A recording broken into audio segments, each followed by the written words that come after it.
예전에 기억하시는 분들이 계실 거예요. 아마 학생들은 모를 거예요. 청년들. 알드레 김 선생님이라고 위아래 하얀 옷을 입고 그분이 맨날 하시는 그 표현이 있어요. 제가 잘 흉내 못 내는데 아름다운 밤이에요. 막 맨날 이렇게 인터뷰를 하셨어요. 그때는 우선 넘겼는데 제가 오늘 운전하면서 그런 생각이 들더라고요. 내 마음이 아름다워야 주변이 아름다워 보이는 것 같아요. 내 마음이 짜증나고 스트레스 받으면 아무리 멋진 환경도 짜증거리밖에 안 되는 것 같아요. 자, 한번 자기 점검을 해보겠습니다. 옆에 있는 오른쪽에 계신 분 한번 얼굴을 보세요. 아름다우세요? 아니면 아름다우세요? 아니면 좀 분노가 치밀어 오르는데. 우리 옆에 있는 분들에게 이렇게 좌우에 있는 분들에게 이렇게 축복해 주시면 좋겠어요. 아름다우십니다. 아름다우십니다. 눈으로 말씀하시고 손으로 보여주시고 아름다우세요. 오늘은 사랑의 기쁨이라는 제목으로 누가복음 10장 29절로 37절까지의 말씀을 전하겠습니다. 누가복음 10장 29절로 37절입니다.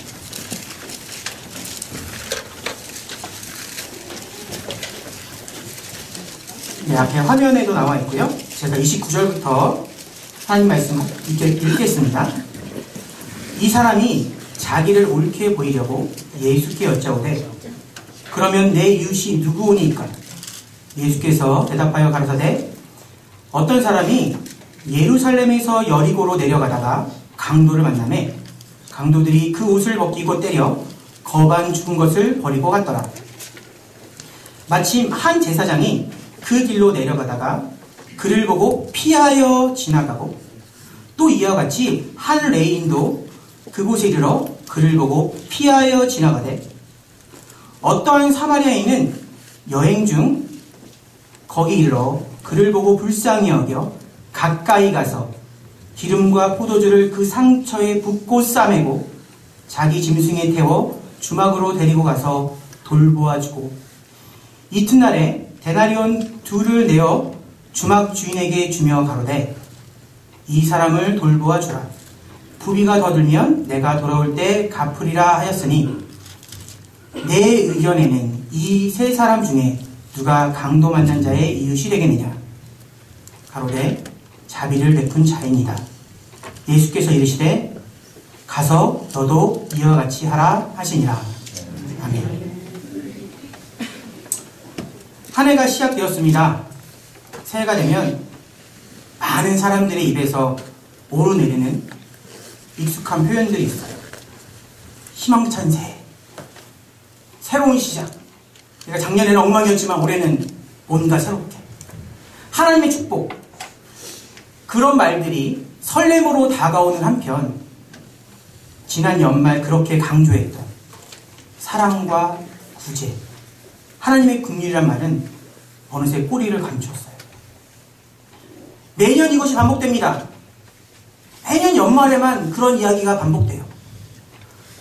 혹시나 우리가 1년 내내 내 자신만을 위해 살다가 연말에나 간신히 소외된 이들을 떠올리는 건 아닌지. 저 같은 설교자들에겐 사랑과 구제, 그 하나님의 말씀이 단지 연말에 맨날 써먹는 설교 레퍼토리가 아닌지 반성하게 됩니다. 새해 첫 주일 저녁입니다. 이 예배에 하나님께서 본문을 통해 저희들에게 나만을 위한 이기적인 삶을 떨쳐버리라고 촉구하십니다. 이 시간 하나님의 말씀에 다 같이 귀 기울여 봅시다. 사람이라면 누구나 고통받는 모습을 볼 때요, 불쌍히 여기는 게 당연하죠. 심지어 내가 모르는 사람이라도 병으로 너무 아파해요. 너무 고통스러워해요.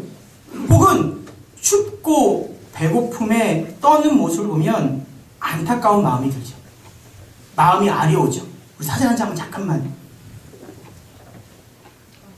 그죠? 저는 사진 오래 못 봐요. 이런 마음에 좀 이렇게, 이런 사진 마음이 좀 아리더라고요. 제가 좀 고집스럽고 좀 성격이 욱한데, 네, 넘겨주세요. 그런데 이러한 연민이죠. 불쌍히 여기는 마음이 우리의 행동으로 삶으로 이루어지지 혹은 이어지게 못하도록 방해하는 것이 있어요. 다시요. 내가 저런 사진을 보고 누군가의 아픔을 보면 돕고 싶은데 그것을 막는, 방해하는 것들이 있어요. 그 장애물이 뭘까요? 욕심? 무관심? 그럴 수 있어요. 근데 가장 큰 것 중에 하나가 바로 종교입니다. 종교는요, 우리의 연민, 사랑의 마음을 실천하지 못하도록 우리의 발목을 붙잡아요. 바로 내 모습이 그 증거입니다. 저를 포함해서 여기 계신 분들 스스로 한번 돌이켜보세요. 나는 힘들어하는 이들 외면하지 않아요. 그렇다고 가까이 다가가지도 않으면서 어떻게 하죠? 그들에게 하나님의 긍휼이 임하기를 기도만 합니다. 기도만 합니다. 그런데 그 기도의 진정한 속내가 뭘까요? 내가 돕기에는 불편하니까, 귀찮으니까 하나님께만 떠넘기는 것은 아닌가요? 어떠한 사고로 자녀를 잃은 부모가 있어요. 바라보면 안타까워요. 근데 그들과 함께 울어주는 것이 부담스럽죠. 병으로 아파하는 이들 불쌍하죠. 근데 정작 그들의 손을 잡아주기는 주저하죠. 쉴 것 없이 거리를 배회하는 노숙자들, 그냥 몇 푼 도와주는 것으로 우리는 만족합니다. 나에게, 내 마음에게 부담을 주지 않으면서 죄책감 없이 살아가게 만드는 것이 바로 종교의 폐해, 안 좋은 점 중에 하나예요. 제가 왜 종교라고 표현했을까요? 우리는 신앙인이지 종교인이 아니에요. 하나님의 뜻대로 사는 신앙인은 달라야 됩니다. 근데 종교인은 어떻게 해요? 내 손을 더럽히지 않아도 된다고 우리에게 말해요. 종교는요, 너에게 정해진 의무만 채우면 네 삶에 몰두해서 살아도 된다고 우리에게 그건 오케이, 좋다고 얘기해요. 근데 성경을 보세요. 하나님께서는요, 이런 종교를 지독히 싫어하십니다. 그렇게 껍데기만 남은 썩어빠진 종교를 참다 못한 하나님께서는 아모스 선지자를 통해서 말씀하셨어요. 그 당시 이웃들의 아픔을 무시하고 형식적인 그 종교에만 몰두하는 이스라엘 백성들에게 서슬퍼런 경고를 하셨어요. PPT 넘겨주세요. 제가 읽겠습니다.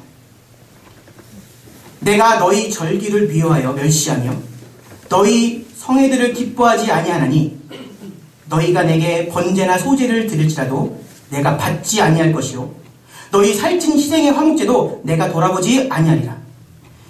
내 노래소리를 내 앞에서 그칠지어다.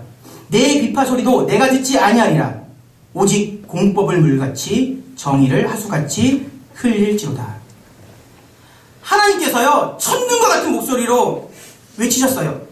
하나님의 정의를 따르지 않는, 사랑하지 않는 너희 가식적인 예배를 내가 받지 않겠다. 하나님의 말씀이에요. 이스라엘 백성들은요, 어려운 이들의 삶에 참여하지 않았어요. 그들을 위해 기도만 했어요. 그들은 이웃들에게 다가가지 않고 내 도움의 손길을 펴지 않은 채 어떻게 해요? 찬양하고 제물을 드리며 하나님께 떠맡기는 데 만족했습니다. 우리를 한번 돌아볼까요? 교회 안에서 똑같이 찬양하고 기도하고 구제연금을 드려요.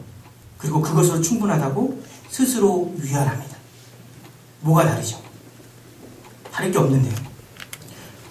오늘 함께 읽은 누가복음 본문도 이와 같이 부패한 종교, 사랑 없는 속빈 신앙을 폭로하는 거예요. 31절, 32절 다시 한번 읽어드릴게요. 마침 한 제사장이 그 길로 내려가다가 그를 보고 피하여 지나가고 또 이와 같이 한 레위인도 그곳에 이르러 그를 보고 피하여 지나가고 피를 흘리면서 처절하게 엎어져 있는 그 사람을 피하여 지나가대. 이 둘은요, 그 당시 아주 구별된 직분의 사람들이었습니다. 특별한 사람들이었어요. 요즘 말로 하면 성직자, 목사님, 전사님, 신학 교수들. 근데 그들은 사랑하지 않았습니다. 잊어서는 안 되는 게 있어요. 우리가요, 저희가요, 하나님 말씀대로 살려면, 예수님의 제자라면 사랑해야 합니다. 사랑해야 해요. 그럼 그 사랑하는 것이 뭘까요? 내 손에 때로는 더러운 흙을 묻히고 내 깨끗한 흰 셔츠가 더러워지는 것을 감수하고요. 내 삶이 불편해지고요. 때로는 내가 손해를 보고요. 결국에는요, 내 계획까지 바꾸고 심지어는 내 계획이 망가질 수도 있어요. 뭘 위해서? 사랑을 위해서. 그 이야기가 어디예요? 오늘 34절, 35절 다시 한번 읽겠습니다. 오늘 본문이에요. 가까이 가서 기름과 포도주를 그 상처에 붓고 싸매고 자기 짐승에 태워 주막으로 데리고 가서 돌보아주고 이튿날에 데나리온 둘을 내어 주막 주인에게 주며 가로되 이 사람을 돌보아주라. 부비가 더 들면 내가 돌아올 때 갚으리라 하였어요. 손해를 보고 계획이 뒤틀려지고 내 손에 피가 묻히고 내가 편하게 타고 갈 나귀를, 그 아픈 사람을, 죽어갈 사람을 태워야 돼요. 기억하세요. 누군가에게 도움이 되려면 그에게 가까이 다가가야 합니다. 멀리서는요, 이렇게 멀리서는 그들의 삶에 참여할 수도 없고요. 그들의 아픔을 공감할 수도 없어요. 선호가 아픈데 너무 아프다고 열이 나는데 제가 멀리서 그래 선호야 내가 기도해 줄게. 그 기도가 진실될까요? 천만의 말씀이에요. 심지어 내가 그를 위해서 기도를 못할지라도 함께 다가서 위로하고 품어주는 것, 가까이 다가서 참여해야 그게 사랑이 이루어질 수 있어요. 그리고 왜 우리가 그 일을 해야 되냐고요? 하나님께서 우리에게 맡기셨기 때문이에요. 우리는 그 일을 하나님께 떠맡길 수 없습니다. 하나님은요, 누굴 통해 일하셔요? 사람을 통해 일하셔요. 하나님이 누군가 아프다고 그를 기적으로 치유하시는 적 분명히 그런 기적이 있습니다. 근데 하나님은 보통 어떻게 일하셔요? 우리를 위해, 우리의 믿음의 성장과 우리의 사랑의 그런 하나님을 위해서 우리를 통해 일하셔요. 그렇게 누군가를, 그렇게 이웃을, 심지어 모르는 사람을 돕는 그 사람이 바로 여러분이길 원하시기 때문에 이 시간 이 자리로 부르신 것을 믿습니다. 제가 한 요양보호사의 일화를 들려드릴게요. 실화예요. 그분은 불치의병으로 죽어가는 사람들이 많은 병원에서 일했습니다. 그분에게 맡겨진 업무는 환자들의 옷을 갈아입히고 침대를 정돈해주는 거였어요. 그런데 언젠가부터 돌보는 환자들의 죽는 날이 가까워질수록 점점 사무적으로 일하게 되더래요. 그분이. 평소에는 만나면 안녕하세요. 잘 지내셨어요? 식사하셨어요? 그러다가 그 환자가 이제 죽을 날이 얼마 안 남았어. 그럼 어떻게 해요? 평소보다 말수가 줄어요. 예전처럼 살갑게 대하지 않아요. 왜? 그 환자가 떠날 죽을 그날을 대비해서 마음을 정리하는 한 방편이었어요. 맞지요? 다른 말은 뭐예요? 미리 정을 떼기 위해서 그랬어요. 그러다 어느 날 죽음을 며칠 앞둔 환자를 챙겨주고 돌아서는데 문을 나서려고 딱 문고리를 잡는데 그렇게 냉정한 자신의 모습에 흠칫 놀랐대요. 그 문고리를 잡은 채로 문 앞에 서서 하나님의 뜻을 곰곰이 생각해 봤대요. 이런 내 모습이 정말로 일에 성실한 것인가? 아니면 사랑을 잃어버린 자의 모습인가? 하나님께서 응답하셨을까요? 안 하셨을까요? 하셨죠. 잠시 후 그 보호사는 돌아서서 죽어가는 그분의 손을 꼭 잡아주었대요. 그러자 그 환자가 이렇게 말했답니다. 지난 몇 달 동안 내 손을 잡아준 사람은 당신이 처음이었어요. 죄송합니다. 당신이 처음이었대요. 우리는요, 불편하다는 핑계로, 죄송합니다, 바쁘다는 변명으로, 더 중요한 일을 해야 한다는 핑계로 피하기에 급급하며 살지 않으세요? 정작 인생의 가장 중요한 일이 뭔데요? 사랑하며 사는 거예요. 위로하며 사는 거예요. 서로 안아주는 거예요. 세상 그 누구도, 제가 이전에 이런 설교를 했어요. 세상 그 누구도 죽음을 앞두고서 이제 좀 있으면 죽는데 그때 내가 좀 더 열심히 일했어야 되는데 내가 지금 이 27평이 아니라 31평에서 살았어야 되는데 라고 후회하지 않아요. 내가 지금 전무인데 내가 그 죽기 전에 사장을 한번 해봤어야 되는데 라고 불평하지 않아요. 내가 좀 더 많은 것을 누렸어야 되는데 내 차가 좀 더 컸어야 되는데 아무도 그렇게 말하지 않습니다. 모든 이들이 죽음을 앞두고 가장 중요한 순간에 뭐라고 후회해요? 그들의 후회는 한결같아요. 내가 좀 더 사랑했어야 되는데, 그때 내가 용서했어야 되는데. 제가 여쭤볼게요. 하나님의 아들 그 예수님께서 이 세상에서 이 땅에서 행하신 가장 위대한 일이 뭐예요? 우리 사랑하신 거예요. 가장 중요한 게 그거예요. 십자가에서 죽음으로써 우리의 죄를 용서하신 거예요. 그분의 삶은요, 사랑을 가슴에 담아두지 않고 손과 발로 행하셨기 때문에 세상이 변화된 거예요. 마음만으로 충분한 사랑이란 없습니다. 오늘 첫 번째 메시지예요. 마음만으로 충분한 사랑이란 없습니다. 믿음의 사랑 여러분, 사랑한다 하면서 행동하지 않는다면 그거는 거짓 사랑이에요. 내 착각이에요. 여보 사랑해, 부모님 사랑합니다, 아빠 사랑해, 그러면서 내가 아무것도 하지 않고 변하지 않는다면 사랑이 아니에요. 그런 정도의 사랑으로는 그 누구도 위로할 수 없고 그 누구의 상처도 우리가 치료할 수 없어요. 사랑하는 분 다 계시죠? 나는 아무도 사랑하지 않고 난 나만 좋아. 큰일 납니다. 이제 손 드시면 큰일 나요. 저 이제 내려가야 돼요. 소중한 분이 있고 사랑한다면 지금부터 그 사랑을 실천하십시오. 내 가족과 이웃들에게 사랑이 있다면 그걸 행동으로 표현해야 합니다. 사랑을 내 속에만 담아두지 말고 힘들어하는 누군가의 어깨를 토닥여주고 흘리는 눈물을 내 손등으로 닦아주고, 올라와서 닦아줘야 돼요. 저 지금 막 흘릴 때.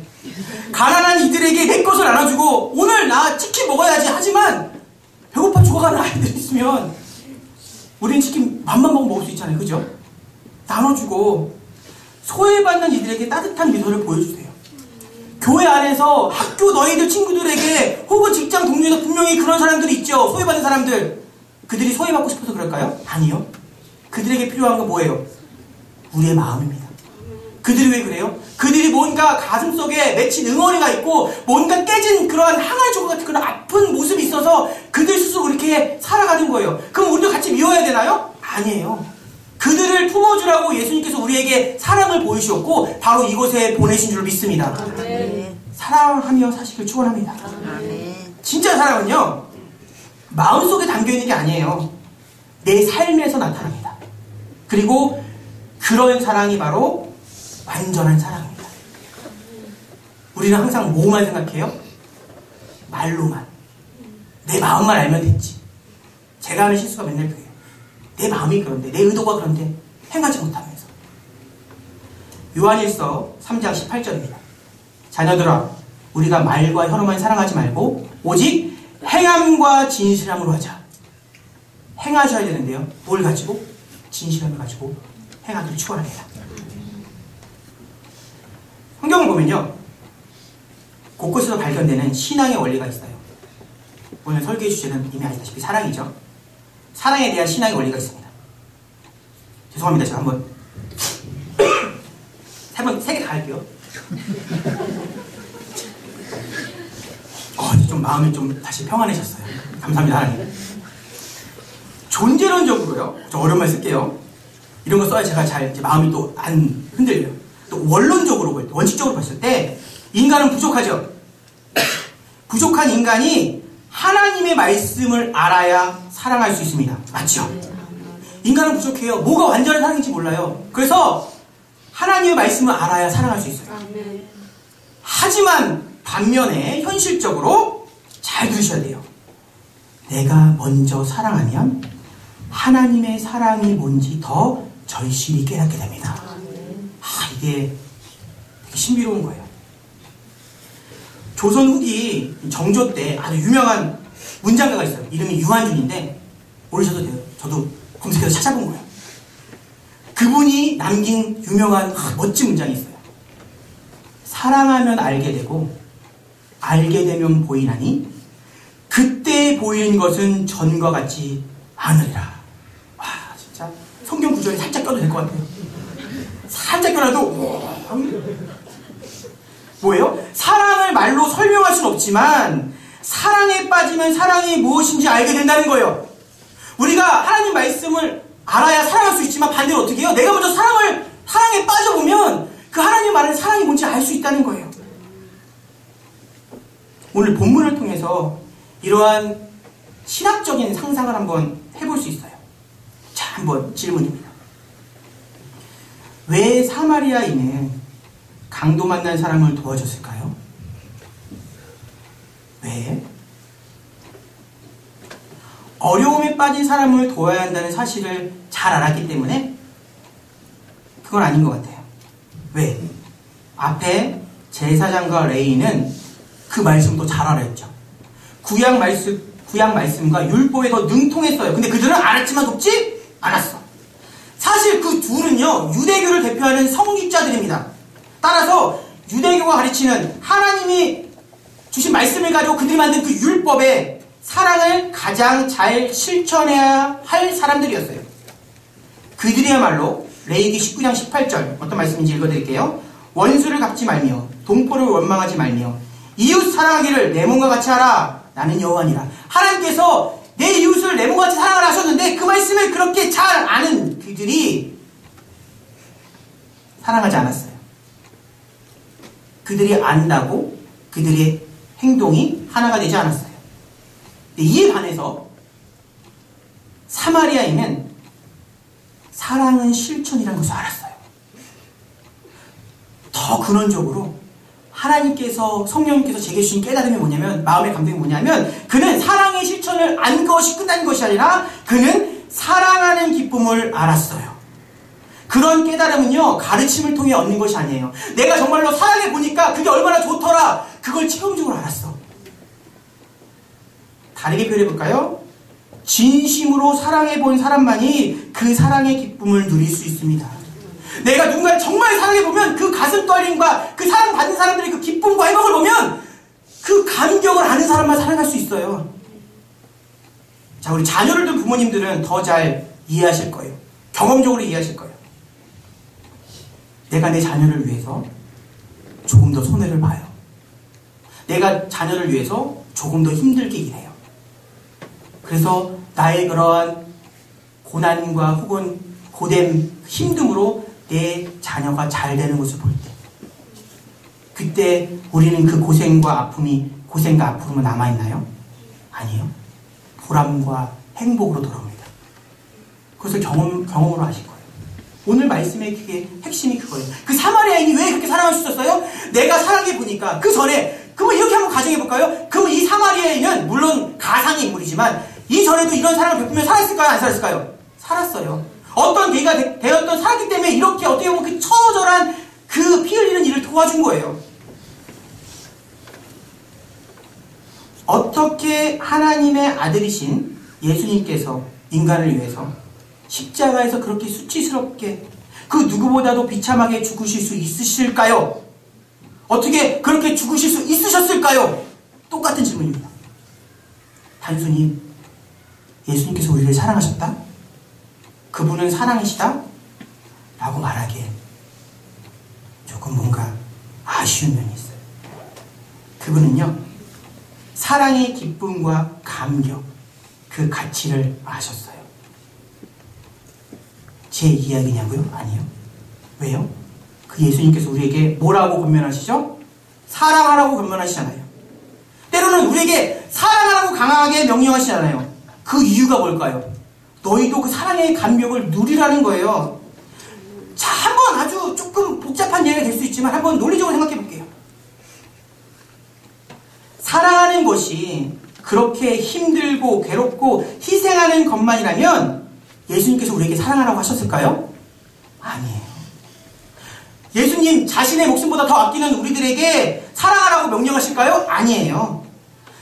사랑이 아무리 중요하더라도 그 사랑 안에 고통만 존재한다면 예수님께서 우리에게 사랑하라고 하지 않으셨어요. 근데 왜 우리에게 사랑하라고 하셨어요? 너네가 진정한 사랑을 알면 그 안에 참된 기쁨을 누릴 수 있으니까. 당연한 결과예요.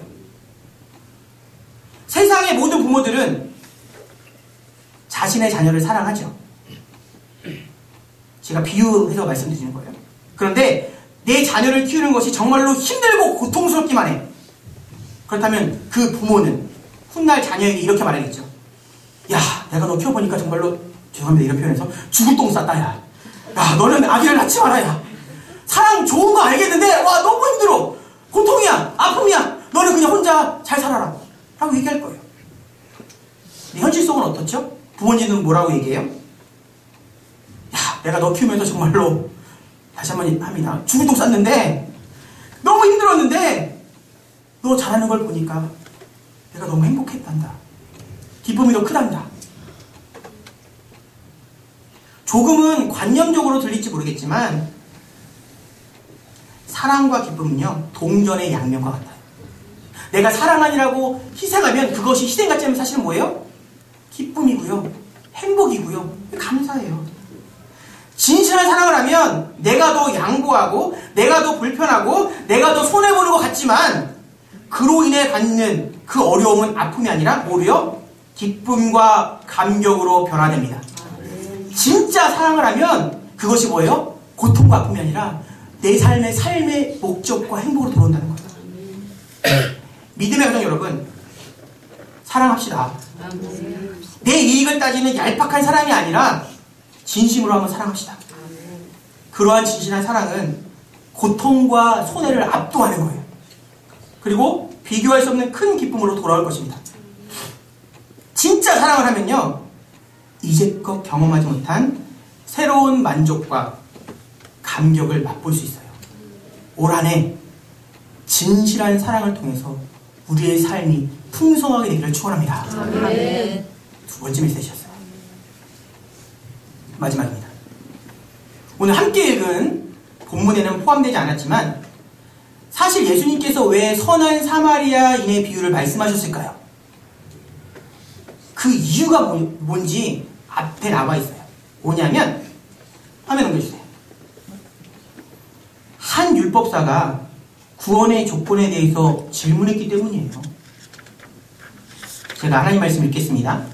어떤 율법사가 일어나 예수를 시험하여 가로되 선생님 내가 무엇을 하여야 영생을 얻으리까? 예수께서 이르시되 율법에 무엇이라 기록되었으며 내가 어떻게 읽느냐? 대답하여 가로되 내 마음을 다하며 목숨을 다하며 힘을 다하며 뜻을 다하여 주 너의 하나님을 사랑하고 또한 내 이웃을 내 몸과 같이 사랑하라 하였나이다. 예수께서 이르시되 내 대답이 옳도다. 이를 행하라. 그러면 살리라 하시니. 누가복음 10장 25절 28절. 오늘 요절 말씀 바로 앞에 있는 거예요. 율법사가 물었어요. 예수님 어떻게 해야 영생을 구원을 받을 수 있나요? 예수님의 대답은 아주 간단 명료했습니다. 하나님을 사랑하고 내 이웃을 사랑해라. 까칠하죠 율법사. 또 물어요. 그럼 누가 이웃이죠? 그러나 율법사는 예수님의 비유를 듣고 결국 자신의 입으로 대답해요. 누가 이웃이죠? 라고 물어보고 나중에 뭐라고 대답해요? 37절. 가로되 자비를 베푼 자입니다. 뭐라 그래요? 잡은 자다. 자기가 묻고 대답을 하는 거예요. 사실 율법사는요 이미 답을 알고 있었습니다. 왜? 25절에 뭐라고 기록되어 있어요? 어떤 율법사가 일어나 예수를 시험하여 가로되.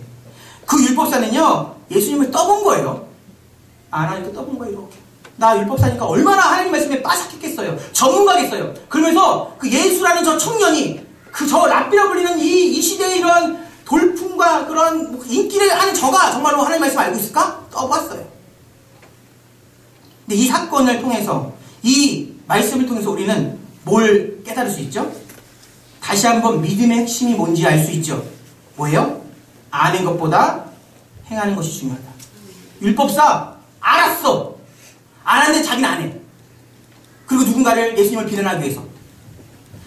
하나님의 말씀은요 머리로 아는 것이 아니라 삶에 실천하는 거예요. 우리는요 하나님의 말씀을 듣고 은혜야 오늘 말씀 좋았어 라고 만족하는 게 끝나는 것이 아니라 그것이 내 삶으로 이루어지는 거예요. 그래서 예수님께서는 이렇게 끝맺음 하셨죠. 마지막 화면 넘겨주세요. 37절 뒤에 보면 예수께서 이르시되 가서 너도 이와 같이 하라 하시니라. 이와 같이 하라. 저희가 읽고 있는 성경은 한글이죠. 근데 이게 사실 성경이 원래 한글로 이렇게 쓰여졌나요? 아니에요. 원래 신약은 헬라어로 쓰여졌어요. 그리스어. 이 그리스어를 찾아보면요, 이와 같이 하라는 그 시제라고 하죠. 이제 영어로는 시제라고 해요. 시간의 표현은 현재 명령형이에요. 말이 어려운데 다르게 표현해 드릴게요.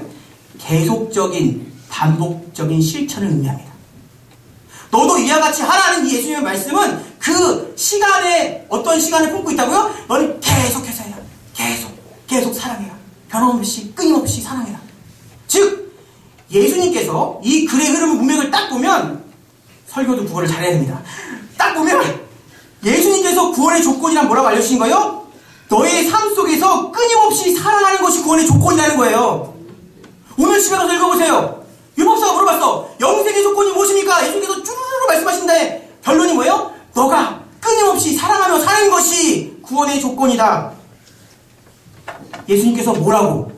내 삶에서 끊임없이 하나님을 사랑하고 내 가족과 이웃을 향한 사랑을 멈추지 말아라. 그것이 구원의 조건이다라는 거예요. 믿음의 가족 여러분, 본문은 사랑이 메마른 저에게, 여러분들에게 이렇게 외치고 있습니다. 세 가지 메시지가 있죠. 너희는 사랑을 실천하며 살아라.